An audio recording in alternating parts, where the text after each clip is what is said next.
Hello mathoholics, welcome to Nivan math academy. आज का हमारे पास टॉपिक है generalised velocity and acceleration. Clear? तो जैसे हमने जनरलाइज्ड कोऑर्डिनेट कर लिया था, तो उसी के बेस पर हम आज डिफाइन करने वाले हैं जनरलाइज्ड वेलोसिटी एंड एक्सेलरेशन। तो देखते हैं किस तरीके से डिफाइन किया गया है। लेट द डायनेमिकल सिस्टम, हम डायनेमिकल सिस्टम के अंदर बात करें। डायनेमिकल सिस्टम मतलब जो पार्टिकल्स के बारे में डिस्कस करते हैं, पार्टिकल्स के बारे में बताते हैं।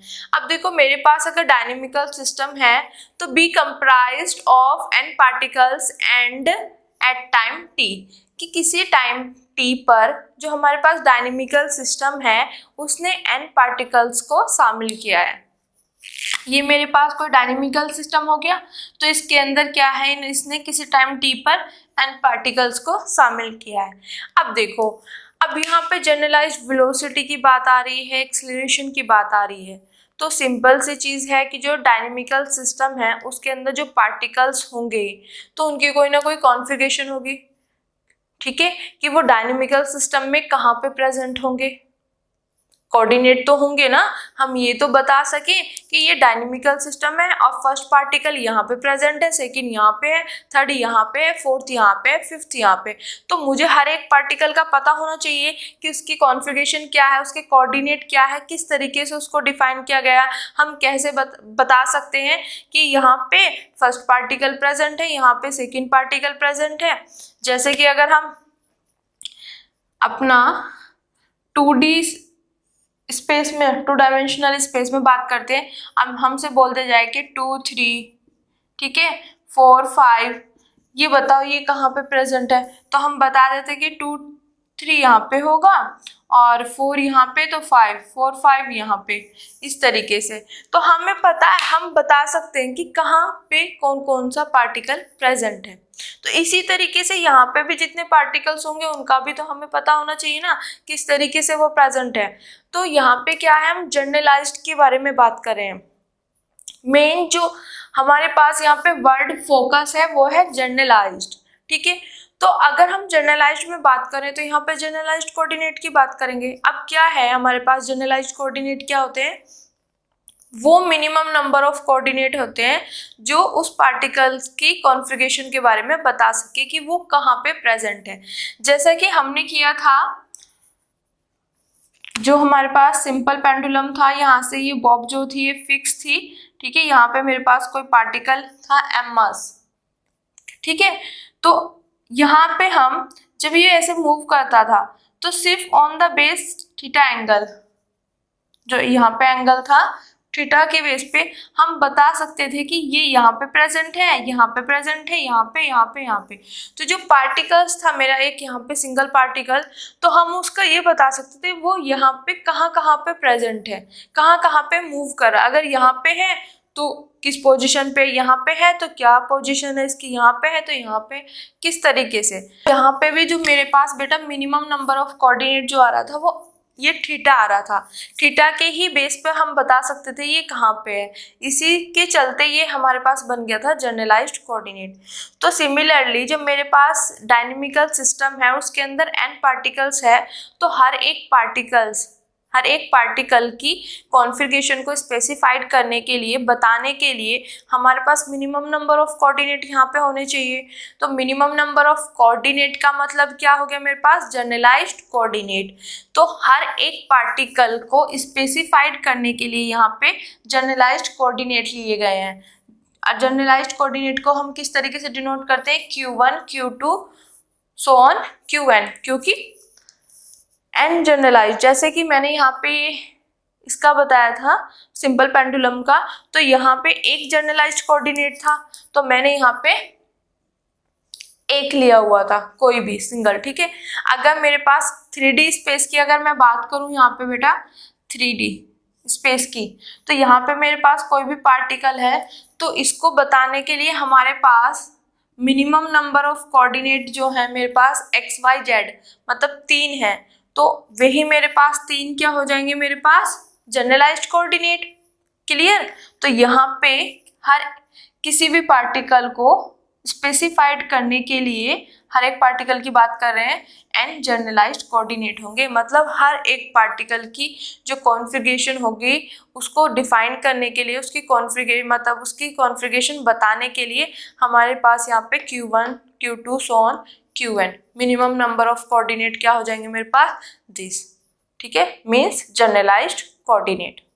ओके, तो यहाँ से हमने एक डायनेमिकल सिस्टम लिया, उसमें n पार्टिकल्स लिए किसी टाइम t पर, फिर हमने क्या किया कि हर एक पार्टिकल की कॉन्फ़िगरेशन हमें पता होनी चाहिए कि वो डायनेमिकल सिस्टम में कहाँ पे प्रेजेंट है।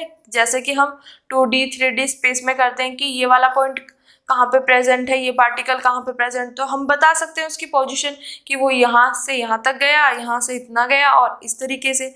तो सिमिलरली यहाँ पे हर पार्टिकल की भी अपनी कॉन्फ़िगरेशन पता होनी चाहिए।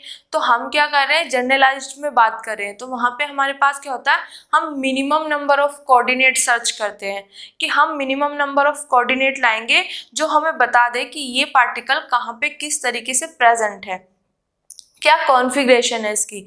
तो यहाँ पे वो जो जनरलाइज्ड कोऑर्डिनेट है, जो मिनिमम नंबर ऑफ कोऑर्डिनेट है, जिनको हम जनरलाइज्ड कोऑर्डिनेट बोलते हैं, उनको यहाँ पे माना गया है Q1 Q2 so on Qn।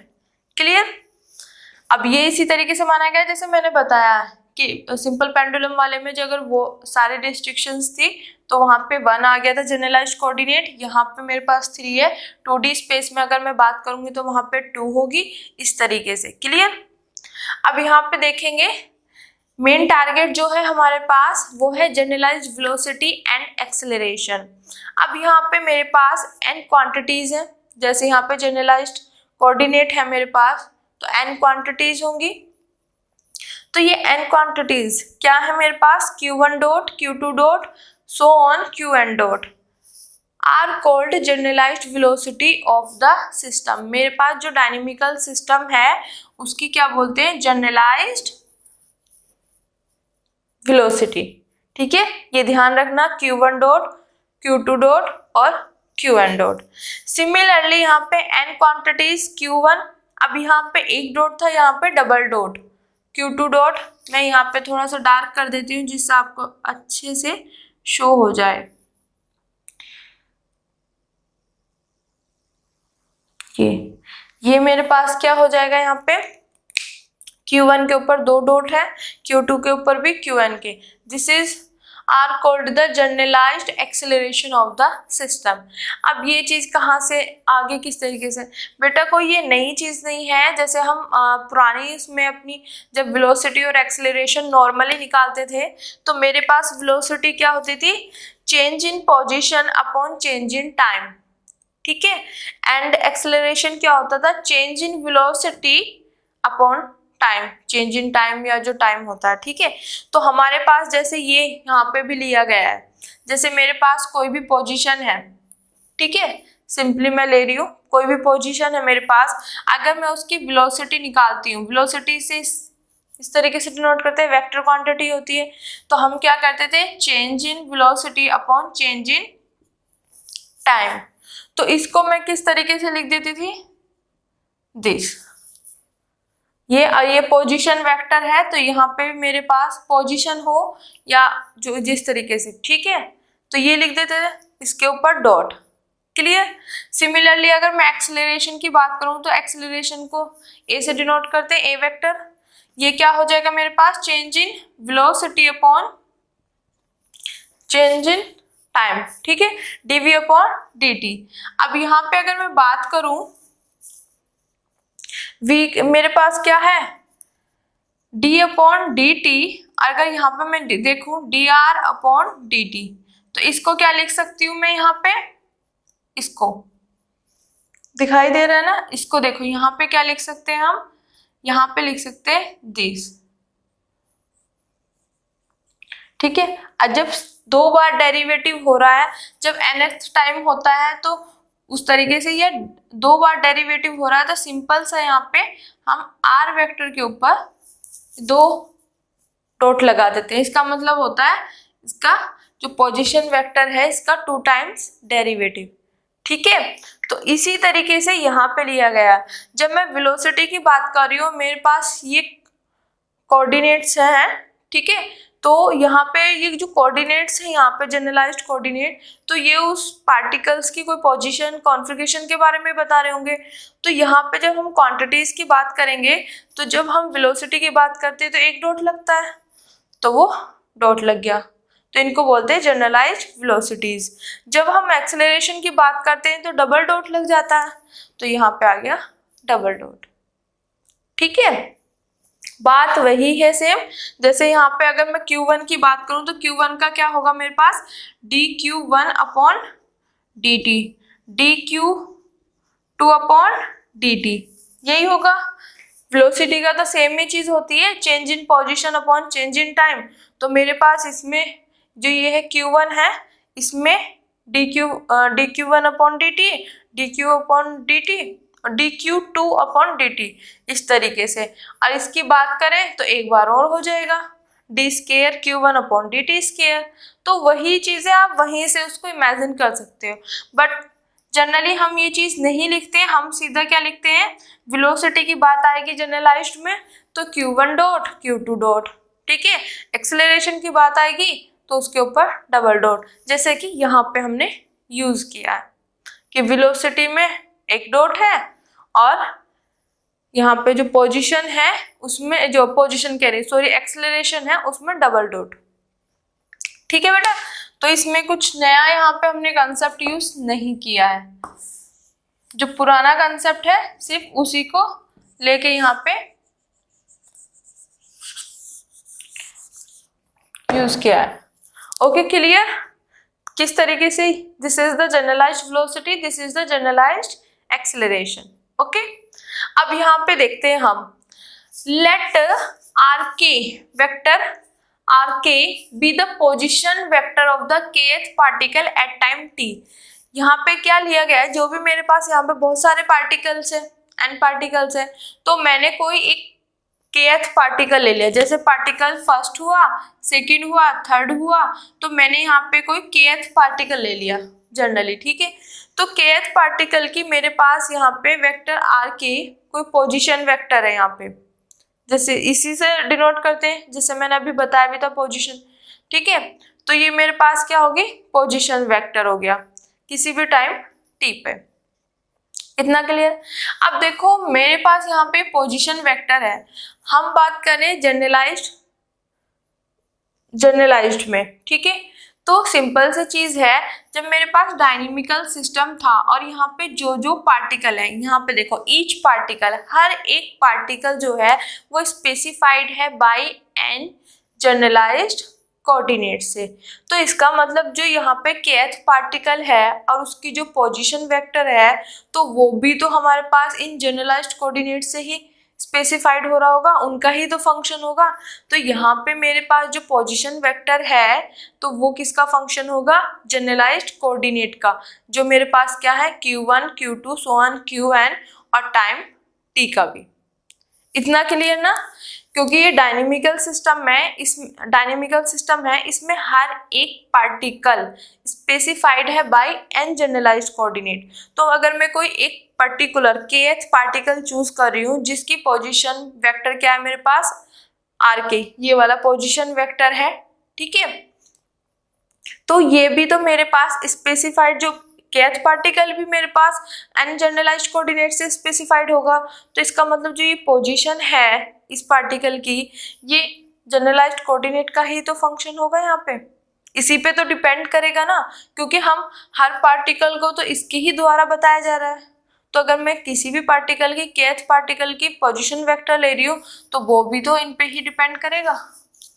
ठीक है, और टाइम t पर। इतना क्लियर। ओके, कैसे आया, ठीक है, क्योंकि हर एक particle specified by an generalised coordinate. तो अगर मैं कोई kth पार्टिकल चूज कर रही हूँ तो उसका जो पोजीशन वेक्टर है वो भी डिपेंड करेगा इन एन जनरलाइज्ड कोऑर्डिनेट पे और टाइम t पर। अब देखो यहाँ पे जो kth पार्टिकल, वही चीज मैं बोल रही हूँ, मैं कोई एक पर्टिकुलर चूज करके चल रही हूँ, तो k की वैल्यू क्या क्या हो सकती है मेरे पास, 1 2 3 4 सो ऑन, कहाँ तक, n पार्टिकल्स, मतलब n पार्टिकल्स से तो n तक जाएगी। तो k की वैल्यू 1 2 3 4 सो ऑन n। ठीक है। अब देखो यहाँ पे मैंने वही बताया था, मेरे पास वेलोसिटी क्या होती है अगर मैं निकालने लग जाऊं नॉर्मली वेलोसिटी, तो change in position upon change in time. तो जो ये मेरे पास पोजीशन वेक्टर है इसमें चेंज आएगा, तो चेंज किस तरीके से लिखते हैं हम, डी आर के अपॉन डी टी, मतलब इसका टाइम के रिस्पेक्ट में डेरिवेटिव कर दिया। ठीक है, क्लियर। और यहाँ पे इसको डिनोट करते हैं दिस, जैसे जनरल में हम ऐसे करते हैं, तो जनरलाइज्ड कोऑर्डिनेट में इस तरीके से, वेलोसिटी के लिए एक डॉट, एक्सेलरेशन के लिए दो डॉट। ठीक है, बात वही है कि जो भी हमारे पास पोजीशन है उसका टाइम के रिस्पेक्ट में डेरिवेटिव। अब देखो यहाँ पे तो मेरे पास ये आ गया, अगर मैं देखूं ये जो पोजीशन वेक्टर है ये तो मेरे पास फंक्शन है इनका और टी का। ठीक है, तो जब भी हम इस तरीके से डेरिवेटिव करते हैं, और ये कितना, एक से ज्यादा वेरिएबल्स है ना यहाँ पे, तो जब हमारे पास एक से ज्यादा मतलब इंडिपेंडेंट वेरिएबल की जो वैल्यू अगर एक होता है, इंडिपेंडेंट वेरिएबल एक होता है, जैसे कि मेरे पास क्या है y equal to F of X, ठीक है, मतलब एक का फंक्शन है, तो हम यहाँ से dy अपॉन dx इस तरीके से करते हैं, मतलब पूरा का पूरा डेरिवेटिव। अगर एक से ज्यादा मेरे पास इंडिपेंडेंट वेरिएबल आ जाते हैं, एक से ज्यादा, तो वहां पे हम यूज करते हैं कर्ल का। वन से मतलब एक से ज्यादा इंडिपेंडेंट वेरिएबल, ये मेरे पास क्या, ये इंडिपेंडेंट वेरिएबल है, तो ये मेरे पास एक से ज्यादा है, वन तो यहीं पे हो गया, एन तो यही है और एक ये है, एन प्लस वन आ रहे हैं यहाँ पे। ठीक है, तो एक से ज्यादा इंडिपेंडेंट वेरिएबल होने से हम यूज करते हैं कर्ल का। ठीक है, तो अब देखो ये चेन रूल लाई के उस तरीके से करना है, अब किस तरीके से करना वो ध्यान रखना। इसका मैं करूंगी, किसका फंक्शन है ये, Q1 का, तो आर के का पहले मैं करूंगी Q1 के रेस्पेक्ट में, फिर जो Q1 है उसका करूंगी मैं T के रेस्पेक्ट में। इतना क्लियर, ठीक है, T के रेस्पेक्ट में, तो Q1 का जब मैं T के रेस्पेक्ट में करूँ तो उसको क्या बोल देंगे हम, Q1 डॉट। ठीक है, अभी बताया था ना मैंने dQ1 अपॉन dt, तो मेरे पास क्या हो जाएगा ये Q1 डॉट, तो वही चीज यहाँ पे लिखा है। क्लियर, ओके, ठीक है। यहाँ पे चेन रूल का यूज किया गया है, यहाँ पे ध्यान से समझना, बता देती हूँ एक बार, एक मिनट।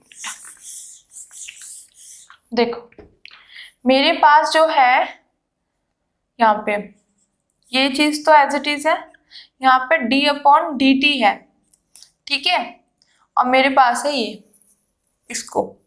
ठीक है, अब क्या है मेरे पास यहाँ पे जो r है वो इन पे डिपेंड कर रहा है, तो अगर r इन पे डिपेंड कर रहा है तो this is the independent variable. अगर मेरे पास इंडिपेंडेंट वेरिएबल की वैल्यू एक से ज्यादा हो जाती है, मतलब इंडिपेंडेंट वेरिएबल एक से ज्यादा हो जाते हैं, तो हम वहां पे यूज करते हैं कर्ल का। ठीक है, इसका कर्ल का, तो अब क्या करेंगे, वन बाय वन, पहले इसके रिस्पेक्ट में कर्ल डेरिवेटिव, फिर इसके रिस्पेक्ट में, फिर इसके रिस्पेक्ट में, फिर इसके, इस तरीके से हम करने वाले हैं। तो अब यहाँ पे ध्यान से देखना, ये लगा दिया, क्यों लगाया, क्योंकि एक से ज्यादा इंडिपेंडेंट वेरिएबल है। दिस इसका कर रहे हैं, किसके रेस्पेक्ट में करेंगे, पहले Q1 के रेस्पेक्ट में। अब Q1 का यहाँ पे किया है, तो यहाँ पे Q1 का भी तो होगा, क्योंकि यहाँ पे T के इसमें कर रहे थे। ठीक है, यहाँ पे इसका हम T के रेस्पेक्ट में कर रहे थे, पर ये फंक्शन है इनका, तो मैं पहले इसका करूंगी इसके रेस्पेक्ट में। ठीक है, फिर जो ये बचा इसके रेस्पेक्ट में। इतना क्लियर। सिमिलरली फिर मैं करूंगी इसका Q2 के रेस्पेक्ट में, फिर Q2 का करेंगे हम T के रेस्पेक्ट में। इतना समझ आ रहा है। तो अब इसको क्या लिख सकते हैं हम, यहाँ पे Q1 डॉट, इसको क्या लिख सकते हैं हम, Q2 डॉट। समझ आ गया ना बेटा किस तरीके से किया, ओके। ये हमें निकालना है। इसकी जगह मैं क्या लिख सकती हूँ, ये लिख सकती हूँ। क्यों लिख सकती हूँ, क्योंकि मेरे पास यहाँ पे जो ये जो है इसके ऊपर डिपेंड कर रहा है, मतलब इसका इंडिपेंडेंट वेरिएबल एक से ज़्यादा है। जब एक से ज़्यादा होते हैं तब हम कर्ल का यूज़ करते हैं, क्लियर, पार्शियल डेरिवेटिव करते हैं। ये हो गया मेरे पास ऑर्डिनरी मतलब नॉर्मली डेरिवेटिव, और ये हो जाएगा पार्शियल डेरिवेटिव, क्लियर। तो जब हम यहाँ पे इसका पार्शियल डेरिवेटिव करेंगे तो पहले आर के का Q1 के रिस्पेक्ट में करूंगी, क्योंकि फिर यहाँ पे T के रिस्पेक्ट में हो रहा, तो Q1 का किसके रिस्पेक्ट में हो जाएगा, T के रिस्पेक्ट में। तो वो मेरे पास क्या हो जाएगा, change in position upon change in time क्या हो जाता है मेरे पास, वेलोसिटी। तो this is the generalised velocity. Similarly फिर इसका Q2 के रिस्पेक्ट में करेंगे, फिर मेरे पास Q2 का T के रिस्पेक्ट में, तो Q2 डॉट सो ऑन करते करते आर के का फिर मैं करूंगी Qn के रिस्पेक्ट में, ठीक है। अब Qn का T के रिस्पेक्ट में, तो Qn डॉट प्लस, अब यहाँ तक सबका हो गया, अब रहता T का, तो R का करेंगे T के रिस्पेक्ट में। अब यहाँ पे T का T के रिस्पेक्ट में करेंगे तो 1 आ जाएगा, ठीक है। तो यहाँ पे सीधा T के रिस्पेक्ट में, क्लियर, समझ आ गया किस तरीके से किया, ओके। ये फंक्शन है उसका, तो पहले इसका इसके रेस्पेक्ट में, इसका T के रेस्पेक्ट में, फिर इसका इसके रेस्पेक्ट में, फिर इसका T के रेस्पेक्ट में, इसका इसके रेस्पेक्ट में, फिर इसका T के रेस्पेक्ट में, और फिर लास्ट में इसका T के रेस्पेक्ट में, और नॉर्मली हम कर भी रहे थे T के रेस्पेक्ट में, ठीक है। इतना क्लियर हो गया। अब यहाँ पे अगर लिखना भी चाहोगे ना, यहाँ पे आ जाएगा dt अपॉन dt। तो ऑब्वियसली देखो इसका T के रेस्पेक्ट में कर रहे थे ना, और ये फंक्शन T का है, तो इसका T के रेस्पेक्ट में कर दिया कर्ल में, और dt अपॉन dt मेरे पास क्या हो जाता है 1, तो वो हम लिखते नहीं है, ठीक है। तो आई होप यहाँ तक ये चीज समझ आ गई होगी। अब देखो यहाँ पे ये जो मेरे पास पूरा का पूरा एक्सप्रेशन निकल के आया है, इसको हम क्या कहते हैं, इस एक्सप्रेशन जो ये एक्सप्रेशन है which is an expression for velocity, this is velocity, ठीक है। ये जो एक्सप्रेशन है ये वेलोसिटी के लिए है, velocity of points of the system in terms of the generalised velocity, generalised coordinate and time. अब कहने का मतलब क्या है, देखो यहाँ पे मेरे पास this is the generalised velocity, this is the generalised coordinate, generalised velocity, generalised velocity, generalised coordinate, और टाइम t। अब ये मेरे पास क्या है, वेलोसिटी, ये जो एक्सप्रेशन है मेरे पास सिस्टम में कोई भी पॉइंट्स की वेलोसिटी का है, जो कि हमारे पास किसके टर्म में है, generalised velocity and generalised coordinate और टाइम t के।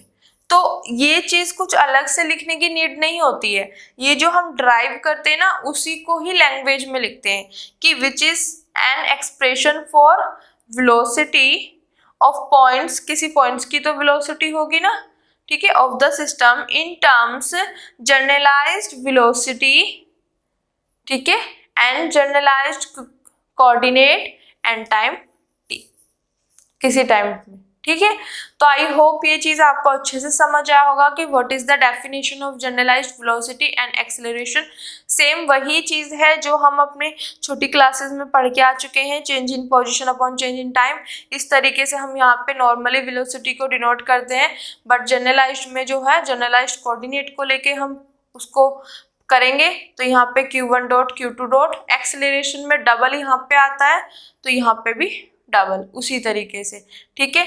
फिर हमने किसी एक kth पार्टिकल को मान के उसकी पोजीशन देखी, तो वो जनरलाइज्ड इनका फंक्शन होगा, इन पे डिपेंड करेगा। और इस पे तो जो हमारे पास नॉर्मली वेलोसिटी जो होती है वो ये होती है, तो अब मेरे पास जो पोजीशन वेक्टर है वो तो इन पे डिपेंड कर रहा है, तो मतलब मेरे पास यहाँ से एक से ज़्यादा इंडिपेंडेंट वेरिएबल है। जब एक से ज़्यादा इंडिपेंडेंट वेरिएबल आते हैं तब हम पार्शियल डेरिवेटिव का यूज़ करते हैं, तो यहाँ पे पार्शियल डेरिवेटिव का यूज़ कर दिया।